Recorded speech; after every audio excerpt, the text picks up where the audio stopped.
আমাদের মানতে হবে আমাদের এই যে মানসিক অস্থিরতা, এই যে আমাদের খারাপ লাগা, এর অন্যতম কারণ হলো এই গুনাহ। মনে রাখবো এই যে বিশাল পাহাড়, এটা ছোটো ছোটো পাথর দিয়েই তো তৈরি।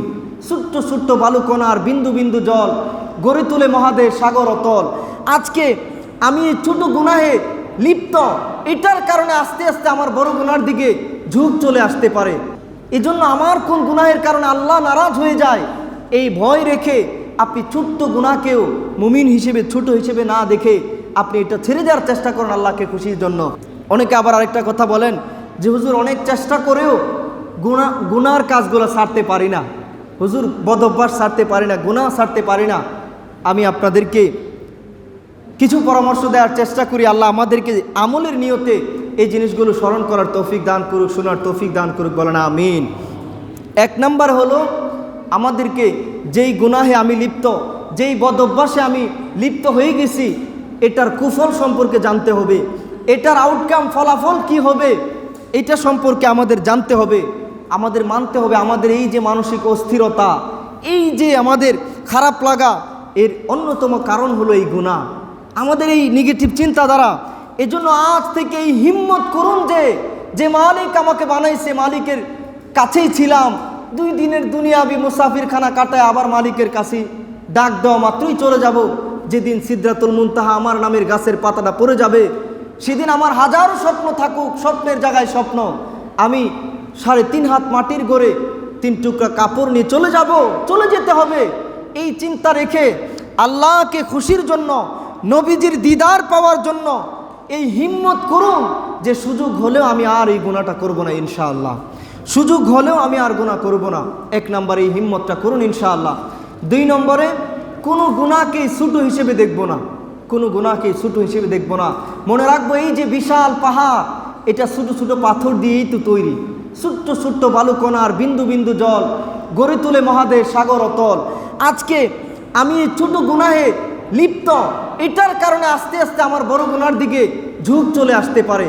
মনে রাখবেন কোন গুনাহের কারণে আল্লাহ অসন্তুষ্ট হয়ে যায় জানা নাই। কারণ হাদিসে আসছে, বুখারী শরীফে পাবেন, এক মহিলা, এক ব্যক্তি একটা বিড়ালকে আটকে রেখে পানি না দিয়ে, খাবার না দিয়ে মেরে ফেলছে, এই জন্য সে জাহান্নামে যাবে।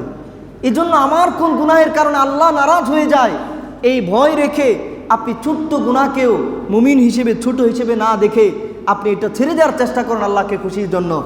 3 নম্বরে মাঝে মাঝে সুযোগ হলে আপনি নির্জনে কাঁদুন, ইশরাকের নামাজ পড়েন, সূর্য ওঠার আপনার 1 ঘন্টা পরে, ধরেন এখন তো 5টা 20-এ সূর্যোদয় চট্টগ্রামে, তাইলে আপনি 6টা 20 থেকে 7টা 20 বা 8টা পর্যন্ত 4 রাকাত 2 রাকাত করে ইশরাকের নামাজ পড়ুন। অথবা 8টা থেকে একেবারে 11টা 40-50 পর্যন্ত আপনি 2 রাকাত করে 4 রাকাত চাশতের নামাজ পড়ুন। অথবা মাগরিবের পরে 2 রাকাত করে 6 রাকাত আওবিনের নামাজ পড়ুন। অথবা মাঝে মধ্যে সুযোগ হলে 2 রাকাত করে রাতের বেলা উঠে 3টায় আপনি তাহাজ্জুদের নামাজ পড়ুন 8 রাকাত। এবার আপনি নীরবে একেবারে আল্লাহর জন্য 2 চোখের কিছু পানির ফুটা ফেলুন। তিরমিজি শরীফের হাদিস, আমার নবীজি বলেন, লা ইয়ালিজুন নার রাজুলুন বাকা মিন খশিয়াতিল্লাহ, ওই চোখ জাহান্নামে যাবে না, ওই ব্যক্তি জাহান্নামে যাবে না যে আল্লাহর ভয়ে কাঁদতে জানে, যে আল্লাহর ভয়ে কাঁদতে জানে। সুবহানাল্লাহ।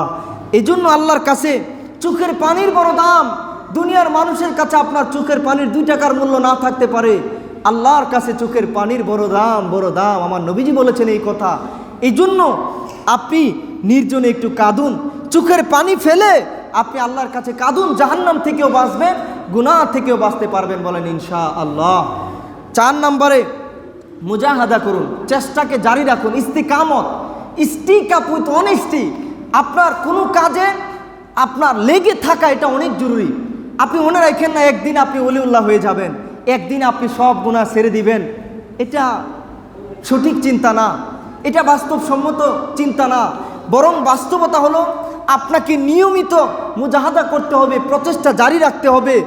আপনি গুনাহ ছাড়তে আন্তরিক কিনা, টু বি অনেস্ট, আপনি অন্তর থেকে চাচ্ছেন কিনা গুনাহটা ছাড়তে, নাকি একদিনে আবেগে আয়েশা আলেমরে বললেন, হুজুর গুনাহটা কেমনে ছাড়ুন, পথ দেখায় দেন। আপনি আন্তরিক কিনা এটা বোঝা যাবে আপনার চেষ্টা যখন আপনি জারি রাখবেন। প্রমাণ কি? আল্লাহ কোরআনে বলেন, সূরা আনকাবুত 69 নম্বর আয়াত, ওয়াল্লাযীনা জাহাদু ফীনা লানাহদিয়ান্নাহুম সুবুলানা, ওয়া ইন্নাল্লাহা লামাআল মুহসিনিন। বান্দা মনে রাখো, যারা আমার পথে, দ্বীনের পথে মুজাহাদা করে সর্বাত্মক চেষ্টাকে জারি রাখে, নিশ্চয় নিশ্চয় আমি আল্লাহ তাদেরকে আমার পথে, দ্বীনের পথেই পরিচালিত করব। এবং আমি আল্লাহ তো মুহসিনিনদের, নেককার বান্দাদের সাথেই থাকি। বলেন না সুবহানাল্লাহ। এজন্য আল্লাহ রহমত পাওয়ার জন্য আপনাকে মেহনত লাগবে। গুনাহ ছাড়ার জন্য আপনাকে পাপে ডুব দেওয়া, নিমগ্ন হওয়া যাবে না, পাপের সাগরে ডুব দেওয়া যাবে না। আপনার যে ছোটো ছোটো ভুল করা হয়ে যায়, এগুলার জন্য আপনাকে লজ্জিত হতে হবে এবং এগুলা ছেড়ে দেওয়ার চেষ্টাকে জারি রাখতে হবে ইনশাআল্লাহ। 5 নম্বরে সবসময় এই ফিকিরটা রাখুন যে আমার 2 কাঁধে 2 পাহারাদার আছে, আমার কাছে পাহারাদার আছে এবং আমার মালিক সবসময় আমাকে দেখতেছে, সবসময় আমাকে দেখতেছে। ওয়াকান আল্লাহু আলা কুল্লি শাইইন রাকিবা। সূরা আহজাবের 52 নম্বর এই আয়াতটা মনে রাখবেন যে নিশ্চয় নিশ্চয় আল্লাহ সব বিষয়ের উপর দৃষ্টি রাখেন, আল্লাহ সব দেখতেছেন। এবং 6 নম্বরে এই বিষয়টা মনে রাখুন, আল্লাহ কোরআনে বলেছেন হুয়া মাআকুম আইনামা কুনতুম। তুমি যেখানেই থাকো আল্লাহ কিন্তু তোমার সাথে আছে, আল্লাহ তোমাকে দেখতেছেন।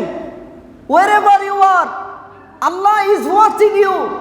তুমি যেখানেই থাকো আল্লাহ তোমাকে দেখতেছেন, মালিক তোমারে দেখতেছেন, মালিক ছাড়া তোমার বাঁচার উপায় নাই। এই ফিকির যখন আমি অন্তরে রাখবো, আল্লাহ যে আমাকে দেখতেছে, আল্লাহ শুনতেছে, আল্লাহর কাছে আমাকে জবাব দেওয়া রাখবে। এই জন্য কোনো বুজুর্গ বলতেন, মাঝে মধ্যে তোমরা একটু নামাজের পরে 1-2টা মিনিট একটু প্রেমের রাজ্যে ডুব দিও।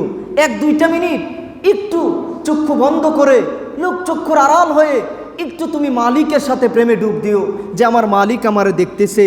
আহারে, আমার মালিক আমারে কত ভালোবাসে। আমার মালিক বলছে আমারে একবার ডাকলে আমি 2 বার ডাকি, আমার দিকে 1 কদম আগাইলে আমি 2 কদম আগাই। মানে কি? আমার মালিক বলছে আমারে ডাকলে আমি সব গুনাহ মাফ করে নেকি দ্বারা বদলাইয়া দেই। আহারে, আমি মালিকরে ধোঁকা দেওয়ার নামে আমি নিজে কত ধোঁকা দিছি। এই চিন্তা করে আপনি মালিকের প্রেমে 2-4 মিনিট একটু মুরাকাবা করেন, আপনি একটু আল্লাহরে ডাকেন, একটু চোখের পানি ফালান নীরবে। দেখবেন ধীরে ধীরে আল্লাহর সাথে যখন আপনার তাআল্লুক, সম্পর্ক বেড়ে যাবে, আপনার গুনাহে লজ্জা তৈরি হয়ে যাবে, আপনি গুনাহ ছাড়তে পারবেন, আল্লাহ আপনার গুনাহগুলো মাফ করে দেবে ইনশাআল্লাহ।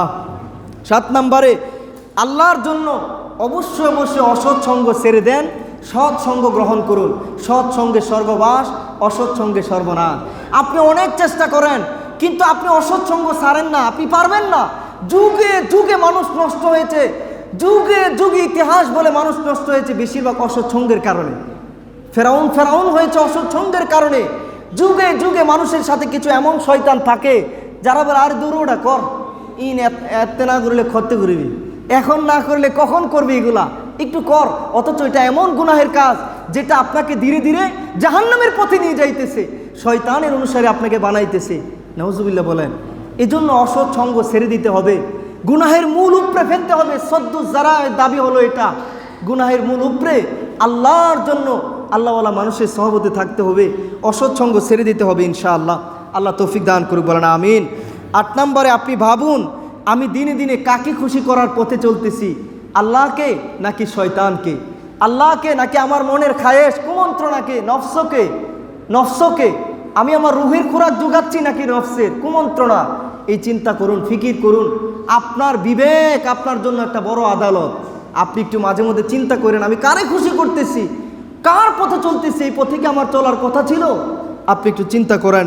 9 নম্বরে মাঝে মধ্যেই খুব নীরবে একাকী কবর জিয়ারত করেন, খুব নীরবে একাকী কবর জিয়ারত করেন আর চিন্তা করেন এই কবরের মধ্যে এমন লোক আছে, আহারে সমাজে তাদের কত নাম দাম প্রভাব প্রতিপত্তি ছিল, আজকে কবরে কেমন আছে, একেবারে মাটির নিচে চলে গেছে, উপরে নিচে সামনে ডানে বামে সব দিকে মাটি, 3 টুকরা কাপড় নিয়ে চলে গেছে।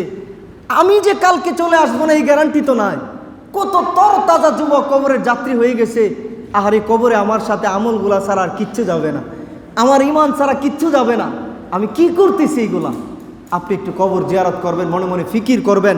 10 নম্বরে হলো তওবার 3টা দাবি পূরণ করবেন। 1 নম্বর দাবি আস্তাগফিরুল্লাহ নীরবে পড়া। দৈনিক অন্তত 100 বার আস্তাগফিরুল্লাহ পড়লে রিজিকেও বরকত বাড়ে, গুনাহ মাফ হয়।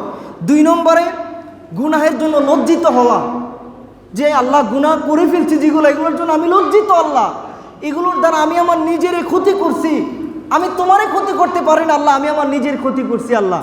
গুনার জন্য লজ্জিত হওয়া এবং পুনরায় এই গুনাহটা না করার একটা দৃঢ় প্রতিজ্ঞা নেওয়া, গুড ইন্টেনশন নেওয়া যে না আমি এটা আবার করব না ইনশাআল্লাহ, আল্লাহর ভয়ে, জাহান্নামের ভয়ে আমি এটা আর করব না। এই 3 ধাপ পরিবর্তন, এই 3 ধাপ পূরণ করে আমি যখন তৌবা করব, আশা করা যায় আমার মালিক তো গাফফার, আমরা গুনাহগার, আমরা নাফরমান, আল্লাহ তো রহমান, আল্লাহ গফুর ও গাফফার রহিম রহমান, আমাদেরকে মাফ করে দেবে ইনশাআল্লাহ। আল্লাহুম্মা আমিন। আল্লাহ আমাদেরকে বুঝার আমল করার তৌফিক দান করুক, সবাই বলেন আমিন।